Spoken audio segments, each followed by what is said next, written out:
Então prosseguiu Jesus, dizendo: Eu vim a este mundo para juízo. Isso é sério. Eu vim a este mundo para juízo. E olhe qual é o juízo. A fim de que os que não veem, vejam, os que estão na escuridão, designados como cegos de nascença, perdidos, fatalizados como sendo aqueles que existem sem o discernimento, sem a compreensão, sem o entendimento, sem a informação. Eu vim a este mundo para juízo, a fim de que os que não veem, vejam. E a fim de que os que veem, os que dizem eu sei, eu posso, eu ensino, eu conheço, eu compreendo, eu aprendi, se tornem cegos. É uma declaração de uma força existencial, epistemológica, cognitiva e espiritual incomparável. Ninguém pode dizer isso, nenhum pensador, nenhum acadêmico. Só se for um louco, ou então só se for Deus. A gente está aqui entre Deus e o doido. Deus e o doido. Ou é um doido, um surtado dizendo isso, ou é Deus encarnado, olhando a existência da nossa altura, falando conosco. Eu vim a este mundo para juízo, a fim de que os que não veem subitamente enxerguem uma revelação, uma luz, uma explosão interior, um Big Bang de revelação. Haja luz e houve luz. Foram as descrições que Paulo fez dessa subteza da revelação. Eu vim para que os que não veem vejam, como aconteceu com Paulo, que estava cegado pelo ódio. E de repente resplandeceu-lhe a luz.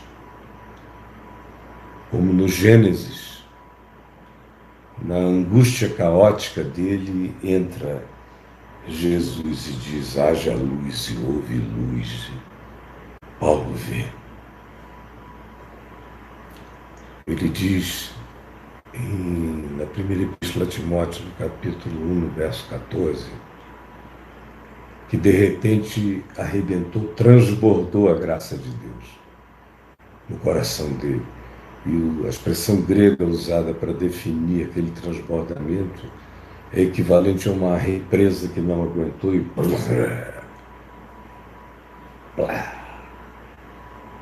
transbordou. Haja luz e houve luz, transbordou a graça de Deus. São expressões dessa subteza, de tirar de dentro da escuridão, como ele mesmo diz em 1 Coríntios, capítulo 15, falando da conversão dele, ele diz: Jesus se manifestou ressuscitado a vários antes de mim, mas depois de tudo e todos, como em relação a um nascido fora de tempo, ele se revelou a mim, me tirou pelo trauma, trauma, me arrancou num susto, numa puxada. Eu estava preso no útero da angústia e ele me arrancou com as próprias mãos. Eu fui tirado pelo trauma da revelação. Assim como Jesus fez com esse homem, passou lodo na cara. Forçou o cara, querendo ou não querendo, a ir até ao poço, à fonte de Siloé. Ele não tinha alternativa. Ou tinha que encontrar outra água. Mas já que ele estava todo enlameado e lá tinha água em abundância, ele seguiu a voz e foi lá e disse: lavei e voltei vendo. Me lavei e fiquei assim. Eu vim a este mundo para juízo, para que aqueles que não veem, de repente vejam, enxerguem, como eu creio que pode estar acontecendo agora. Por que eu creio? Ah, eu já vi isso milhões de vezes, milhões de vezes. Pessoas que não viam, de repente verem, parece que é tirada subitamente uma nuvem, um impedimento, um véu. E é quebrada uma blindagem.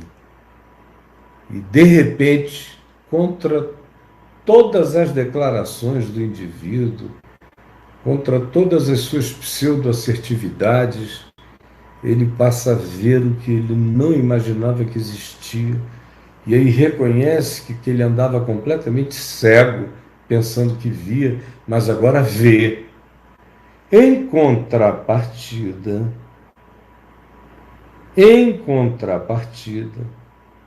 o que Jesus diz é: eu vim para juízo também, para que aqueles que pensam que veem, que estão cheios de certezas sobre Deus, sobre a vida, sobre a existência, seja como arrogantes religiosos na sua presunção de serem fatalisticamente os eleitos de Deus, separados,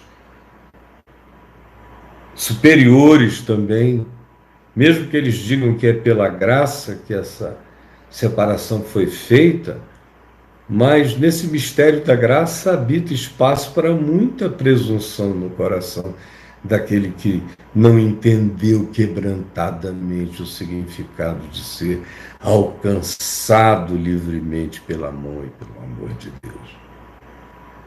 De modo que os que mais carregam essa presunção são os religiosos.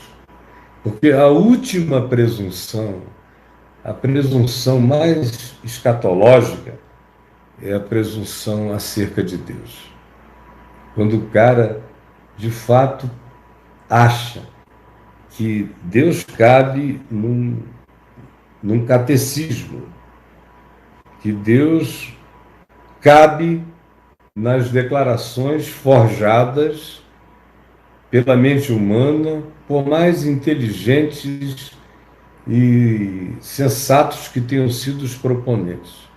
Quando você acha que Deus cabe e que Deus está em alguma coisa, nessa mesma hora você ficou cego. Na mesma hora. Só vê aquele que sabe que Deus não cabe em nada. Que a única possível revelação de Deus só acontece através da encarnação.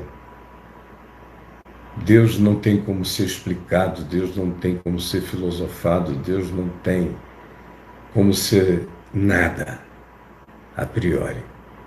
Não. Ou ele chega pela subteza da revelação. O cara diz: eu não creio, é uma idiotice, é uma estupidez. Tranca as portas e as janelas e Jesus vem e entra na vida dele. Aí ele vai saber, na mesma hora, a diferença entre ver e não ver. Por outro lado, tem aqueles que acham que, porque decidiram ter uma crença na narrativa da ressurreição, eles conhecem o ressuscitado e não conhecem. A gente só conhece Deus em Cristo quando isso gera uma transformação que nos tira da presunção para o olhar natural e cheio de adoração, perplexo por ter sido objeto de uma intervenção que precedeu a informação e o conhecimento, que só vieram bem depois. Deus chegou primeiro. Jesus chegou antes.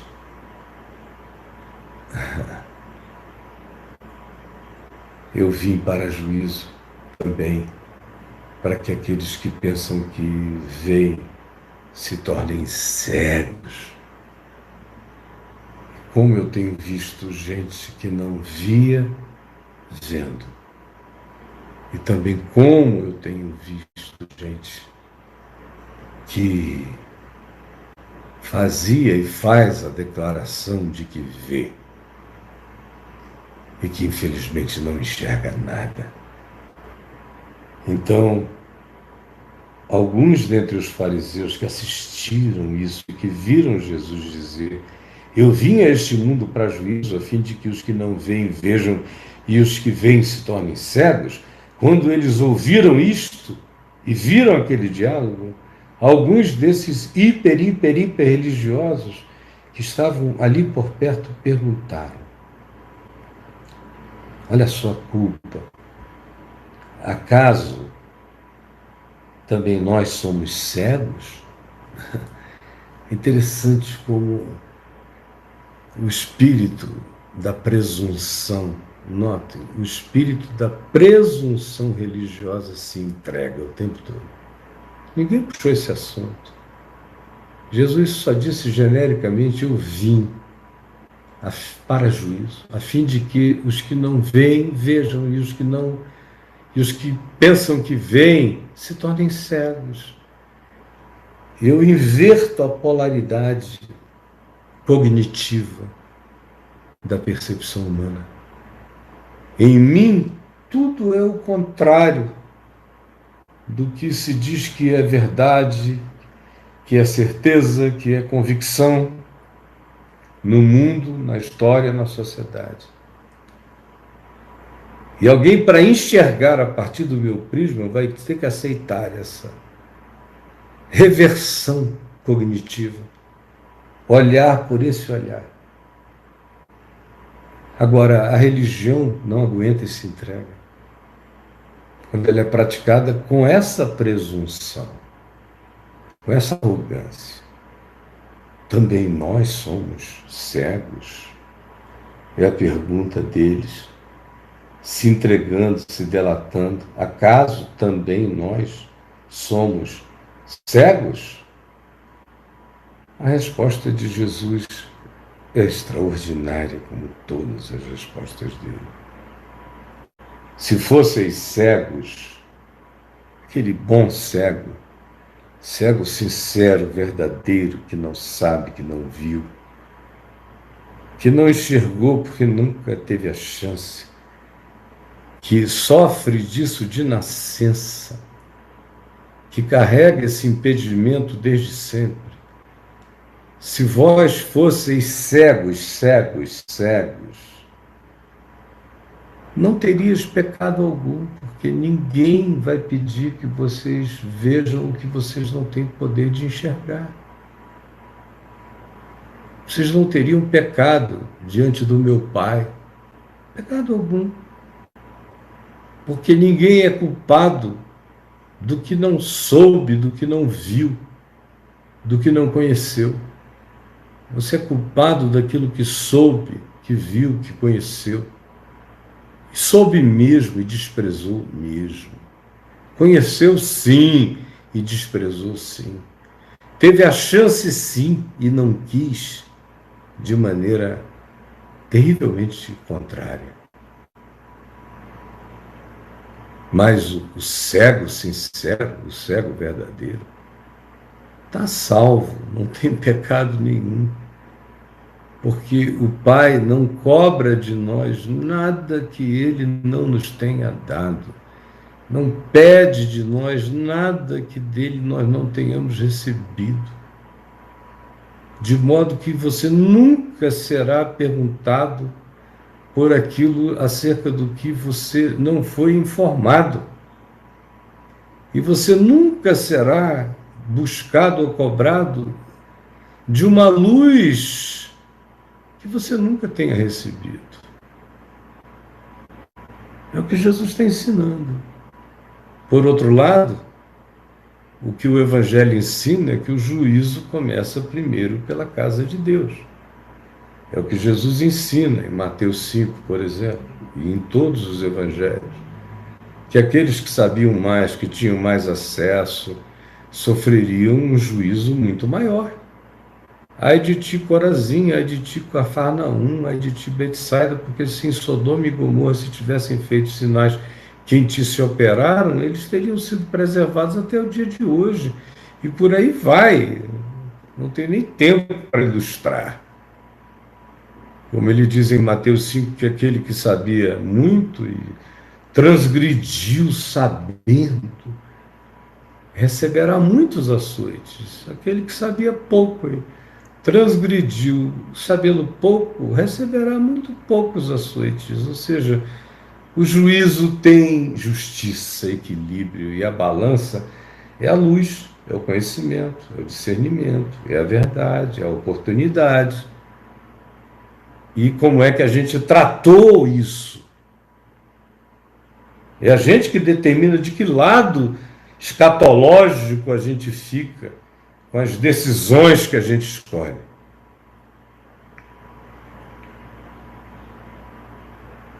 Se vós fosseis cegos, não teríeis pecado algum.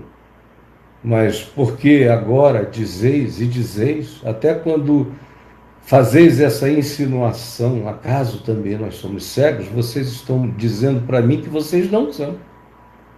Ou querendo que eu admita que vocês não são. Então, por que vocês fazem assim, são assim? Porque vocês dizem, nós vemos, nós sabemos, nós enxergamos, nós somos os doutrinadores do mundo. Sem nós não há salvação. Sem nós, a igreja, sem a mensagem da gente, sem a voz da gente, sem o ensino da gente, sem a força e a presença da gente, Deus não tem voz, Deus não tem expressão, Deus não é ninguém no mundo. Por isso a gente tem que salvar a Deus, porque nós vemos. A esses, então, Jesus diz, subsiste o vosso pecado. Vocês que dizem que enxergam, que veem, que têm a presunção de tudo, que condenam, que querem separar o mundo, que querem ser os escatologistas, no momento contemporâneo, separando o joio do trigo. Vocês que têm essa presunção, vocês que dizem, nós vemos, nós sabemos, nós somos os que cremos, nós somos cabeça e não cauda, vocês que pensam assim, a vocês eu digo, o pecado de vocês está mantido. Porque se vocês sabem alguma coisa, vocês estão vivendo como quem não vê nada, não enxerga nada, não se deixa transformar pelo que percebe. Então, não adianta dizer que vê. Quanto mais você diga que vê, mais você valida e garantiza a permanência do seu pecado como juízo na sua cabeça. E quanto mais você faz parte do grupo que enxerga contra o grupo dos que não enxergam, mais cego você fica na sua presunção de ver e com menos capacidade você fica de discernir aqueles a quem Jesus, sem você, sem ninguém, espontaneamente, decidiu iluminar. Porque o importante não é se você vê o céu. Você, igreja, você fariseu, você religioso, você presunçoso, nós, estava aí há um tempão passando pelo cego, para lá e para cá. Aí de repente chega Jesus, do nada, vê o homem e abre os olhos dele. Para você, o homem ou era uma questão ou era um problema. Para Jesus, o homem é uma resposta, é uma solução, é uma provocação. É um espinho na carne da presunção. E aí você fica indignado, porque a luz chega sem lhe pedir permissão. Porque pessoas começam a enxergar sem que você tenha autorizado. E porque ficam muito mais sábias e sensatas do que você, na sua presunção de ver, jamais conseguiu discernir. Ah, minha gente, tomem cuidado com o corona estupidez. Tomem cuidado com o corona eu vejo. Tomem cuidado com o corona eu sou coroado com a percepção. Tomem cuidado. Tomem cuidado com a sabedoria de enxergar, com a presunção de ter a sabedoria de quem vê. Porque o juízo começa primeiro pela casa de Deus. Primeiro por aqueles que dizem nós vemos. Ah, é tudo tão óbvio e eu não sei. Não sei por que você luta tanto em relação a admitir, a enxergar, a se quebrantar, a se curvar, a ouvir e, mesmo sem as titularidades do conhecimento, se dobrar, se vergar. Quem é? Sou eu. Já o tens visto, mesmo antes de seres apresentado. Tu já o tinhas visto. E é esse aqui que fala contigo agora. Eu creio, Senhor, e o adorou. Que é o que milhares dos que dizem que veem a Jesus não conseguem fazer. Adorá-lo mesmo, de verdade. Não, você canta músicas gospel, você canta louvores de igreja, mas isso é só um estilo musical. Adoração não tem nada a ver com isso. Esse homem o adorou e não cantou nada. Adoração é essa consciência rendida, quebrantada. É esse curvar-se diante da luz, com essa gratidão iluminada. Isso é adorar.